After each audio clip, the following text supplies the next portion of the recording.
পশ্চিম বর্ধমান জেলার ৯টি বিধানসভা আসনে ঠিক কতজন প্রার্থী নির্বাচনে লড়াইয়ে থাকলেন তা স্পষ্ট হলো। জেলা নির্বাচন দপ্তর সূত্রে জানা গেছে ৬ জন প্রার্থী তাদের মনোনয়নপত্র প্রত্যাহার করেছেন, তাই এখন মোট ৮৫ জন প্রার্থী প্রতিদ্বন্দ্বিতায় রয়েছেন। সর্বশেষ পরিস্থিতি অনুযায়ী জেলার সব আসনেই সরাসরি চতুর্মুখী প্রতিদ্বন্দ্বিতা দেখা যাবে।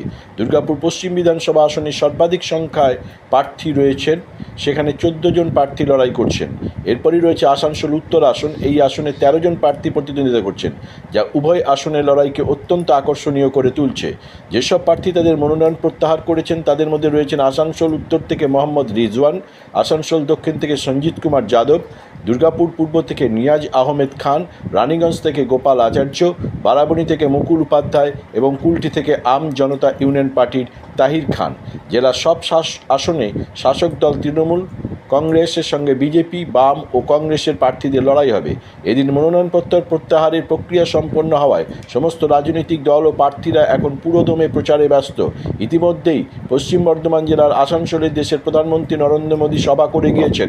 প্রথম দফায় ২টি ও একটি সভা মমতা বন্দ্যোপাধ্যায় অভিষেক বন্দ্যোপাধ্যায় সভা করেছেন। আগামী ১২ই এপ্রিল মমতা বন্দ্যোপাধ্যায়ের আসানসোলে সভা করতে আসার কথা।